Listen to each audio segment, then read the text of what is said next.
अभी अभी आप लोगों का 15 अप्रैल शिफ्ट 1 का पेपर समाप्त हुआ। तो जो भी स्टूडेंट से हमको रिव्यू मिला है, जो भी क्वेश्चंस पेपर के बारे में पता चला है, जो भी क्वेश्चंस के बारे में पता चला है, उसके बेसिस पे हम यहाँ पे पेपर का एनालिसिस करेंगे। उसके बाद बताएंगे कि क्या एक्सपेक्टेड कट ऑफ हो सकता है इस पेपर में, कितना मार्क्स आना चाहिए हर एक कैटेगरी में कि वो सेफ जोन में चले जाए। तो अगर हम बात करें, जो भी मेरे को इन्फॉर्मेशन मिला है, जो भी क्वेश्चन मिला, उसके बेसिस पर अगर हम बात करें तो फिजिक्स का जो क्वेश्चन था वो आसान आया था। फिजिक्स का पेपर इस बार इस सेशन में आसान आया है थ्रू आउट, इस शिफ्ट में भी आसान आया है। केमिस्ट्री की बात करें तो केमिस्ट्री मॉडरेट किस्म का पेपर था, मतलब उसमें कुछ क्वेश्चंस आसान भी था, कुछ क्वेश्चन ट्विस्टेड भी था और कुछ क्वेश्चन मॉडरेट बेसिस पे भी था। मैथ्स की बात करें तो मैथ्स का पेपर कुछ एक क्वेश्चन को छोड़ दिया जाए तो पेपर अच्छा था, लेंदी पेपर था और मैथ्स के पेपर में ही हमेशा वेरिएशन कर रहा है।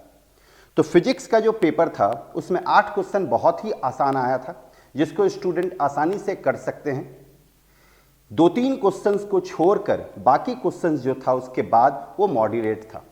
फिजिक्स का पेपर एकदम आसान आ रहा है, लेकिन एक चीज़ और, बहुत सारे स्टूडेंट के पास ये गलत धारणा है कि अगर पेपर आसान आता तो कट ऑफ बहुत हाई चला जाता। ऐसा नहीं है। कट ऑफ में फर्क पड़ता है, लेकिन बहुत ज़्यादा मार्क्स का फर्क नहीं पड़ता, वो 4, 5, 10 नंबर का ही फर्क पड़ता है कट ऑफ में। रीज़न ये है क्योंकि एग्जामिनेशन में क्या होता है कि जो परसेंटाइल निकलता है वो उस स्लॉट, उस शिफ्ट को लेके परसेंटाइल निकलता है। तो अगर पेपर आसान है तो वो पेपर सबके लिए आसान होता, सभी के लिए आसान होता। और दूसरा चीज़ क्या होता है कि पेपर आसान हो या टफ हो, स्टूडेंट को एग्जामिनेशन में पेपर जो होता है वो एक ही तरह का लगता है, क्योंकि वहाँ पे 3 घंटे का प्रेशर होता है, जिसकी वजह से उसको आसान पेपर भी टफ लगता है। आप घर पे जब वही क्वेश्चन आके बनाएंगे तो आपको समझ में आएगा कि पेपर आसान था या टफ था। अगर हम बात करें केमिस्ट्री की तो केमिस्ट्री का पेपर जो था वो मॉडरेट किस्म का था, लेकिन मॉडरेट किस्म का होने के बावजूद उसमें 6 क्वेश्चन बहुत ही आसान आया था, जिसको आसानी से स्टूडेंट कर सकते थे।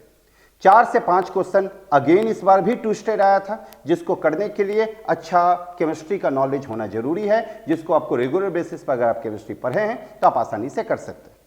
अब अगर हम मैथ्स की बात करें तो मैथ्स का 3 क्वेश्चन बहुत आसान आया था, जिसको बहुत आसानी से कर सकते हैं। मैथमेटिकल रीजनिंग वगैरह का क्वेश्चन भी आसान था, जिसको आप कर सकते थे। 3D वेक्टर का क्वेश्चन अगेन आसान ही आया था, जिसको भी स्टूडेंट आसानी से कर सकते हैं। लेकिन एक 10 क्वेश्चन इसमें लेंदी आया था, जिसको बनाने में स्टूडेंट को टाइम लग रहा था, जिसके वजह से ये कैलकुलेटिव पेपर था, जिसके वजह से ये लेंदी पेपर था। तो सबसे टफ केमिस्ट्री मैथ्स आया था, उसके बाद केमिस्ट्री एंड देन फिजिक्स। अब अगर हम बात करें कि इस शिफ्ट में क्या एक्सपेक्टेड मार्क्स होना चाहिए कि आपका कट ऑफ जो है वो क्लियर कर जाए और एडवांस एग्जाम के लिए क्वालिफाई कर जाए, तो CML में आपका मार्क्स जो होना चाहिए वो 76 से 82 होना चाहिए। अगर आप 82 लाते हैं तो आप आसानी से JEE एडवांस के लिए क्वालिफाई कर जाएंगे। 82 मार्क्स जो है वो आपका सेफ मार्क्स होगा। OBC में आने, EWS में आने के लिए, जनरल EWS के लिए आपका मार्क्स 66 से 72 होना चाहिए। ध्यान दें, CML के लिए जो आपका मार्क्स होना चाहिए वो 76 से 82 मार्क्स जो होगा वो आपका सेफ मार्क्स होगा। अगर हम बात करें EWS वालों की तो EWS में आपका जो मार्क्स होना चाहिए वो 66 से 72।